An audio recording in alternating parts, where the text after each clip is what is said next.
What's going on, guys? XpoZe here, and I got another video for you. I got a kill confirmed on terminal. It is a MOAB gameplay. I almost got the second one, but my teammates decided to get all the tags way too quickly, so I ran out of time to get that second MOAB. Um, I told you last night that I was going to make a video as far as you guys posting in the comments and ask questions. A couple of you did that, not everybody, but that's okay. We'll do it again. This is the first try. This is kind of a trial run. I will be answering some of those questions, but I'll also be talking about something afterwards. A lot of you guys also have been asking me to make gameplays from tournaments and not to mention team scrims. Now, it's kind of hard for me right now because I'm currently not on a team. Therefore, I'm not going to be able to get a lot of team scrim or tournament gameplays. And another thing is, there are no real tournaments other than the game battles tournaments, so I will be doing a lot more of those, so make sure you tune into my stream for that. But let's get it going with the questions and answers. Here we got from ONC asking me, why did a shout out increase my views? Because I found you on Twitch. Alright, the reason why the shout out increased my views is because, one, it's the best player in the game, Scump. He's got over 20,000 subscribers, and I appreciate all you guys who came from that channel. And he told me out at the Pro-Am, he's like, look, if you need any help, I'll shout you out, or I'll like one of your videos, and you should get some views off of that. I said, perfect, dude, I'd really appreciate that. Didn't really plan on using it, no offense to him, but I kind of wanted to get myself going. But I got myself a good base. I asked him in the very first video he made after I asked him, bam, I was in there. So I want a huge shout out to him. If you guys don't follow him, make sure you do. If you don't subscribe to him, make sure you do. I'm sure most of you already do anyways. Next question I got here is from Mamba OG. Are you ever going to clean your room? That is a good question. Probably not, though.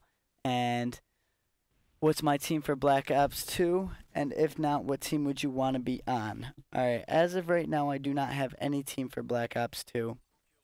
I'm kind of playing it slow because the way I see it is, yes, there's a couple big tournaments coming right out when Black Ops 2 comes out. It is a UMG Chicago, which is $10,000 prize, and Machinima and 360 Icons Frag Cup, which is also a $10,000 prize.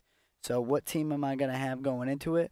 I'm going to say I'm not going to have a team going into it. And once I get in there, I'm going to broadcast my skills to all the people I play with, all the pros I play with, and see what other pros are playing well and adapting well to the game, and I'll go from there. I'd rather just go in, get the game at the midnight release. I might be getting it early, though, so I might be able to get some clips out to you, depending on what kind of copyright infringement I might get.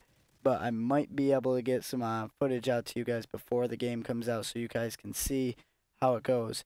But like I said, I'm going to kind of play it slow, not have a team, enjoy the game when it first comes out, play some pubs, get to know the maps, get to know the game types, the spawns, and go from there. So as of right now, I will be a free agent going in there. Okay, I got another question here from Realized. Do you have any tips to improving skills? All right. Any tips into improving skills? And he also says predicting skills. So what kind of tips do I have as far as predicting skills? And I'm assuming you mean like predicting where a guy would be coming from. As far as that, it's just knowing your surroundings, being aware. Like, make sure that when you're in a situation, say it's search and destroy and it's a 1v3, or we'll say even a 2v3, make sure you know where your teammate is on the map. Make sure you're talking to him and you're understanding what he's looking at, so that you can either be, one, looking at his back, or two, get in another spot to where you're not both watching the same thing. So definitely be aware of where your teammates are, one. And two, realize like what spots they're going to be coming from. So obviously if you're in their spawn, there's a good chance that he could either be in their spawn or he did the same thing as you did and flanked. Okay? So you got to kind of understand, think about what you would do in the certain situation. So if, say it's a 1v2, right? And it's you and your teammate versus one guy. You want to make sure that you guys kind of stick together and make sure you guys kind of have a lot of communication as far as to where you think he might be coming from. So if it's a known spot to where people sit, make sure you check that. Make sure that's the first thing you check. Like in this video right here, I just checked long haul right there because that's a known spot where people come from. That's a very known spot, and as you can see, I'm gonna go check it again. I get knifed, but again, it's a known spot where people come from. So make sure you look at places where people usually are, or the routes they usually take, and make sure you're aware of your teammates and where you're set up on the map. Also, what should I do if I know I can't get a headset? And COD 4 wasn't like mandatory. Now the game was less based on sound whoring.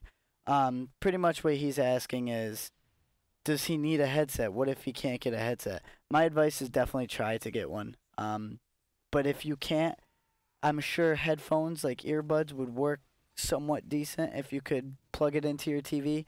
Yes, the game is as far as sound whoring, and it's just gonna get worse in Black Ops 2. Black Ops 2 has a soundboard now with Turtle Beach, which pretty much makes you need some sort of headset in order to play well. Yeah, it's kind of generates a little less on skill now, but it also makes you understand and be more aware of the game. Now you'll be able to hear where people are coming from, and honestly, it just makes you a better player. But if you were not to, I would say use some sort of earbuds, like whether it's from your iPhone or iPod, or even something from Radio Shack. I would just try to pick something up. Okay, Twitchy Toby asks, where do you buy your snapback caps from? I don't rock snapbacks at all. I don't really like how they look on me, not to mention, I don't know, I really don't rock them. But my fitteds, I always get from Lids, and if I don't get them from Lids, I go on to either the team's website, or I go online to New Era, or even lids.com. That's the best spot to get your caps if you want them. Excuse me. What tips, this is from ZD Chrome, what tips do you have to get better at pubs and competitive gaming, and how to improve your awareness and aim? Your best bet is to continuously play the game. You want to get your aim better, your best bet is to continuously play, get your shot warm, always have it warm, and continue to practice with the same sort of guns. So if you have one gun, say you use the ACR like you see me use a lot, make sure you continue to practice with that one and maybe one other one. If you switch your guns up constantly, your shot's just going to get messed up due to just how different the guns are. So if you're using an SMG and trying to get a long range gun battle because you're using an ACR all the time, it's gonna hurt you. As far as getting better in pubs, kind of try to stay alive. Pubs, you tend to realize that a lot of people don't play for the objective. They kind of just kill whore. So my best advice for you, what I do personally, unless I'm with a team that I know doesn't kill whore, like a bunch of my friends, my best advice is to do the same. Kind of camp like everybody else does. And I hate to say it, but that's the best way you got to do it. At least until you get your shot well enough to where you can just run around, and camping is not an issue. That's my best bet for you. Awareness, like I said before, make sure that you continuously look at spots that people are known for coming through, like long haul, bookstore, coming up these top eskies, stuff like that. Make sure you do that. Huggies. Do you love Huggies? They are sexy and comfortable. That's what he asked. Yes, I love Huggies, but no, I don't wear them because I am no longer a child. But my grandfather did for a while, and so did my sister and brother. So yeah, I love Huggies, I guess. Better than them shitting on the floor, right? Okay, and then Hayden Fur asks, how are you supposed to get known in this community? I wish the video wasn't almost over. I would be able to tell you very in detail. I'm going to do another video about it. But how to get known, basically, is to show respect. Make sure people know who you are by how nice you are and how respectful you are towards people. The more you disrespect people, the more you're going to get a known reputation for being an asshole. And if you want to get known, you want to be getting known for a good player and not for being an asshole. So check out my next video. Maybe not my next video, but a video down the road, and I'll tell you about it. Thanks for watching, guys. Please subscribe to my channel. Please share these videos with everybody. Like all my videos, especially that sniper ace. And I'll see you later. Follow me on Twitter.